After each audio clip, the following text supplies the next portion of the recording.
Firman Tuhan hari ini telah diambil dari kitab Markus pasal 1 ayat 1 sampai 8. Mari kita mengakui iman kita, Yesus adalah Kristus, anak Allah yang hidup. Yesus adalah Kristus, anak Allah yang hidup. Mari kita saling memberi salam, saudara adalah saksi Kristus. Judul khotbah hari ini adalah Saksi Injil. Bacaan hari ini diambil dari Markus 1 ayat 1 sampai dengan 8. Mulai hari ini kita akan membahas tentang Injil Markus yang merupakan salah satu dari 4 kitab Injil. Kita telah membahas firman dari kitab Kisah Para Rasul selama 8 bulan belakangan ini. Kitab Kisah Para Rasul menunjukkan karya perubahan yang luar biasa. Sebenarnya karya tersebut dimulai kitab Injil.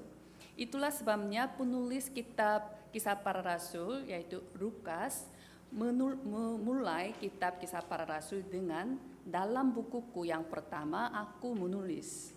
Melalui Injil Lukas menunjukkan inti dari Injil secara realistis dan melalui kitab Kisah Para Rasul, Lukas mencatat karya perubahan karena Injil sebagai platform. Dengan demikian kitab Injil itu sangat penting. Kita mungkin berpikir bahwa Injil Matius tertulis pertama karena muncul pertama di Perjanjian Baru, tetapi Injil Markus tertulis untuk pertama. Itu ditulis oleh Markus sama seperti nama buku. Markus muncul di kitab Para Rasul juga dalam Kisah Para Rasul pasal 1 dan 2, tempat di mana mereka semua bertukun dengan sehati dalam doa adalah ruang atas punya Markus. Markus ini adalah orang yang sama dengan penulis Injil Markus. Markus bersama Barnabas ikut perjalanan misi Paulus yang pertama, tetapi di tengah perjalanan Markus kembali ke Yerusalem karena terlalu susah. Hal ini akhir membuat Paulus dan Barnabas berpisah dalam pelayanan karena Markus. Keduanya memiliki pendapat yang berbeda dalam perjalanan misi kedua oleh karena Markus. Paulus menolak untuk membawa Markus yang telah kembali padahal masih di tengah perjalanan, sedangkan Barnabas ingin membawa Markus. Namun pada beberapa waktu kemudian Paulus kembali menjalin kehubungan dengan Markus. Dalam 2 Timotius pasal 4 ayat 11, jemputlah Markus dan bawalah ia kemari, karena pelayanannya penting bagiku.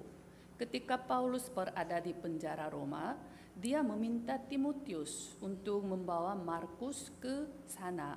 Paulus mengakui bahwa Markus bermanfaat kepada dirinya untuk pelayanannya. Seperti Markus menguatkannya dan menghibur bagi Paulus.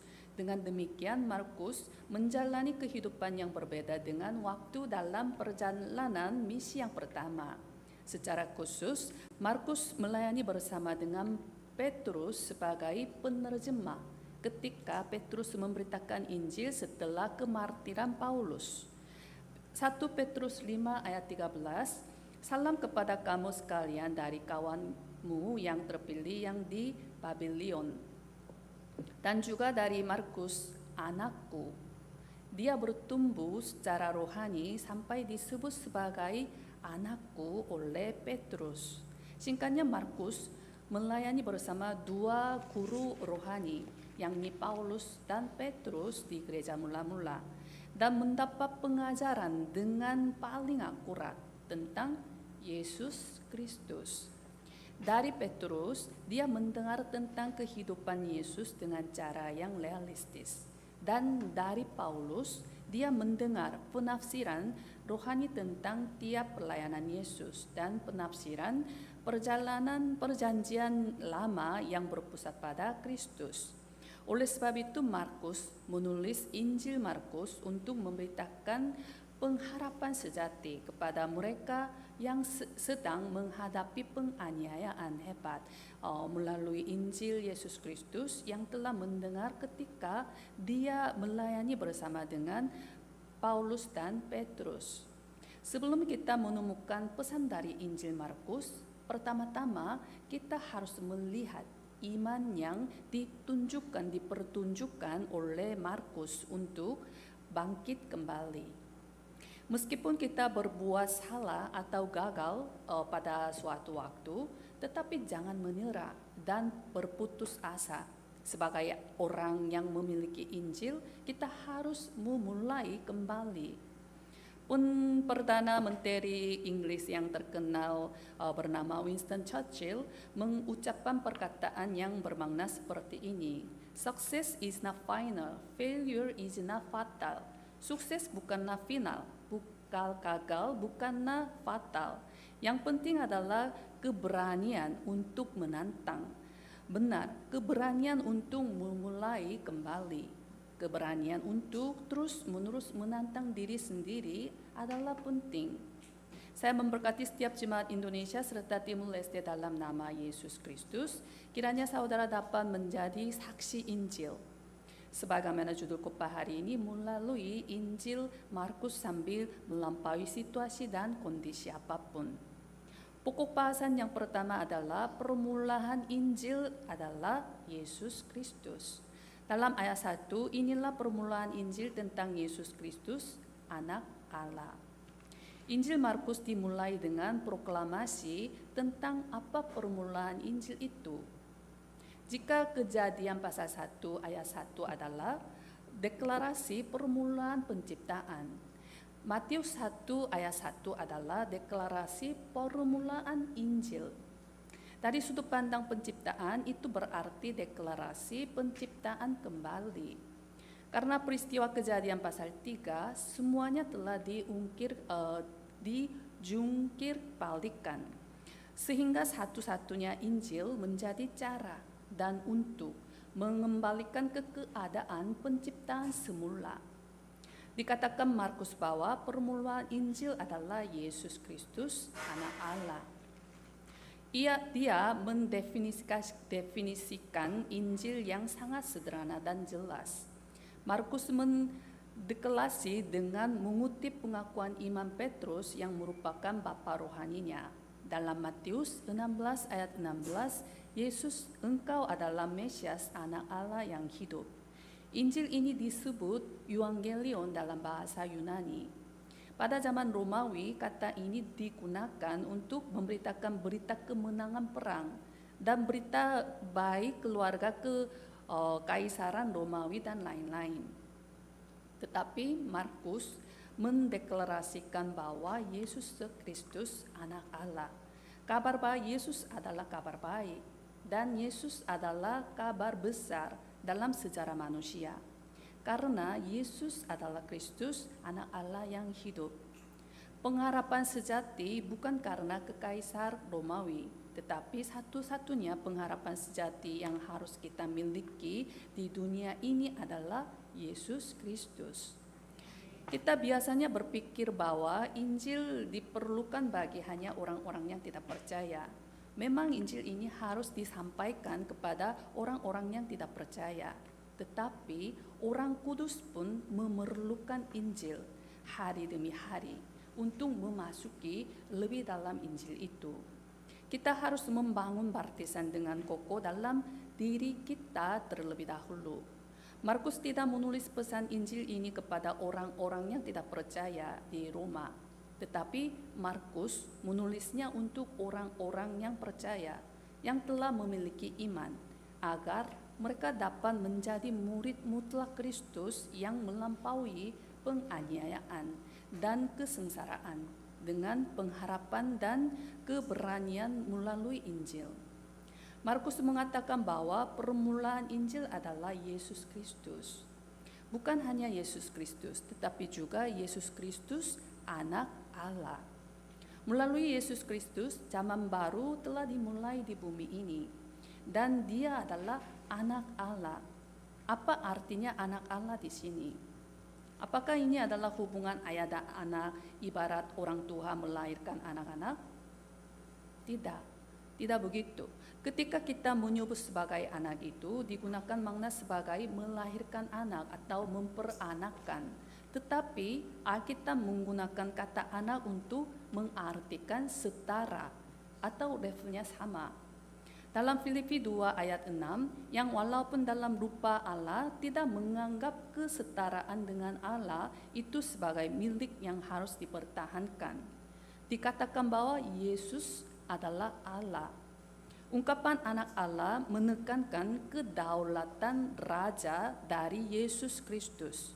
Yesus Kristus memiliki kedaulatan atau kekuasaan sebagai raja. Injil Markus menekankan otoritas sebagai raja dari Yesus Kristus yang merupakan satu di antara 3 otoritas, yaitu sebagai raja, imam, dan nabi. Yesus Kristus adalah raja atas segala raja yang membuka zaman baru melalui Injil dan juga berbeda dengan para penguasa di dunia ini. Ketika kita memberitakan Injil dengan otoritas Raja Yesus Kristus, pasti ada pergeseran, tertonik rohani. Kegelapan lenyap dan kerajaan Allah akan datang. Seorang pendeta bernama A.W. Tozer mengatakan hal ini dalam bukunya Worship or Show, ibadah atau pertunjukan. Banyak gereja telah menambahkan air pada kebenaran kekristenan. Dengan demikian dari gereja racun pun tidak mampu memberi pengaruh untuk membunuhnya, dan obat pun tidak mampu untuk memberi pengaruh untuk menyembuhnya. Perumpamaan ini sangat penting bagi kita. Gereja telah kehilangan peran sebagai gereja sejati. Gereja telah kehilangan esensinya. Kita perlu membuang dan menyingkirkan keadaan ketidakberdayaan yang telah menjadi normal. Injil yang merupakan keunikan harus diproklamasikan dengan sepenuhnya. Itulah sebabnya kita sedang melakukan 3 gerakan, yaitu gerakan statement, gerakan 4.000 partisan terang, dan gerakan penyembuhan 237 negara dan tim doa yang terdiri atas 3 orang. Kemarin di wilayah Derim didirikan gereja untuk orang yang berbahasa Cina. Melalui pengabdian dari panitia multietnis dan pelayan kebaktian bahasa Cina, baptisan mutlak untuk penginjilan Cina telah dibangun di daerah Derim. Mulai besok, pekabaran Injil akan diadakan di Jepang, yang dapat dikatakan sebagai sumber budaya kegelapan. Secara detail akan diadakan pekabaran lewat busking, upacara pentabisan, dan ibadah untuk pendirian pusat kebudayaan pemakaman Kristen. Mohon doakan secara intensif untuk para anggota gereja Yewon daerah Hamamat dan tim dari Korea jumlah 60 orang agar mereka memakai otoritas rohani Kristus dan membangun baptisan mutlak Kristus dengan kokoh. Sehingga kiranya komunitas Yewon menjadi komunitas penginjilan 237 yakni segala bangsa yang kusebut milikku. Pokok bahasan yang kedua adalah saksi pertama adalah Yohanes Pembaptis. Dalam ayat 2 sampai dengan 5, seperti ada tertulis dalam kitab Nabi Yesaya, lihatlah, aku menyuruh utusanku mendahului engkau. Ia akan mempersiapkan jalan bagimu. Ada suara orang yang bersuruh-suruh di padang gurun, persiapkanlah jalan untuk Tuhan, luruskanlah jalan baginya. Demikianlah Yohanes Pembaptis tampil di padang gurun dan menyuruhkan, bertobatlah dan berilah dirimu dibaptis dan Allah akan mengampuni dosamu. Lalu datanglah kepadanya orang-orang dari seluruh daerah Yudea dan semua penduduk Yerusalem, dan sambil mengaku dosanya mereka dibaptis di sungai Yordan. Setelah Markus memproklamasikan bahwa permulaan Injil adalah Yesus Kristus, anak Allah, ia menyebut Yohanes Pembaptis sebagai saksi pertama dari Injil itu. Yohanes Pembaptis adalah orang pertama yang mengumumkan kedatangan Mesias, Kristus yang sangat dinanti-nantikannya bangsa Israel di bawah penindasan Romawi. Yang paling penting adalah bahwa kehidupan Yohanes Pembaptis di ini tidak hanya terjadi secara kebetulan, tetapi sudah dinubuatkan dalam kitab Malakia dan kitab Yesaya di Perjanjian Lama. Firman dari ayat 2 adalah dinubuatkan dalam Malaki 3 ayat 1. Firman dari ayat 3 adalah dinubuatkan dalam Yesaya 40 ayat 3. Yang dinubuatkan adalah Yohanes Pembaptis. Salah satu ciri yang paling penting dari Alkitab adalah dinubuatkan dulu, dan nubuat dan perjanjian itu pasti akan digenapi. Oleh sebab itu yang penting adalah memegang perjanjian dan berpegang pada firman mimbar, yaitu firman perjanjian. Karena firman akan pasti digenapi, penggenapan perjanjian pasti datang dalam kehidupan mereka yang memegang perjanjian. Secara khusus jangan melupakan fakta bahwa berpegang pada firman mimbar adalah cara terbaik untuk dikabulkan doanya. Teks hari ini menunjukkan bahwa inti dari nubuat Yohanes Pembaptis adalah mempersiapkan jalan untuk Tuhan. Yohanes Pembaptis berperan untuk meruntuhkan semua rintangan dan meratakan dan meluruskan jalan agar Yesus dapat melaksanakan pelayanan publiknya. Selama sekitar 400 tahun setelah Nabi Malaki yang terakhir di Perjanjian Lama adalah masa kegelapan di mana firman Allah tidak terdengar. Singkatnya, Yohanes Pembaptis memainkan peran dalam mencerahkan bangsa Israel yang berada di dalam keadaan ketidakberdayaan rohani. Dalam ayat 7 sampai dengan 8, inilah yang diberitakannya, sesudah aku akan datang Ia yang lebih berkuasa daripadaku. Membungkuk dan membuka tali kasunnya pun aku tidak layak. Aku membaptis kamu dengan air, tetapi Ia akan membaptis kamu dengan Roh Kudus. Yohanes Pembaptis sebagai saksi pertama Yesus Kristus yang merupakan Injil memproklamasikan hal yang dua utama. Yang pertama adalah bertobatlah dosamu. Ia memberitakan baptisan air pertobatan untuk pengampunan dosa. Yang kedua adalah bahwa baptisan air ini tidak sempurna, tetapi bahwa kita harus dibaptiskan dalam Roh Kudus melalui Yesus Kristus yang akan datang. Dikatakan bahwa sampai sekarang Ia membaptis dengan air, tetapi saudara harus dibaptis dengan Roh Kudus melalui Yesus Kristus yang akan datang. Dengan kata lain, kita perlu kelahiran kembali melalui Yesus Kristus, bukan hanya sekedar pertobatan dosanya. Ketika kita menerima Yesus Kristus, kita akan menjadi anak-anak Allah. Melalui dua penerimaan, kita harus bertobat dan menerima Yesus Kristus. Dua hal itu penting untuk menjadi anak-anak Tuhan.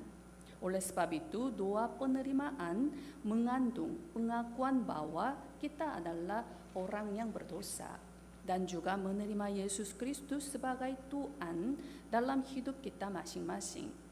Yesus Pembaptis sebagai saksi Injil memproklamasikan dengan tepat fakta ini kepada bangsa Israel. Masa kini adalah masa ketidakpekaan terhadap dosa. Ketika kita mendengar tentang dosa dari mimbar, banyak orang menjadi tidak suka.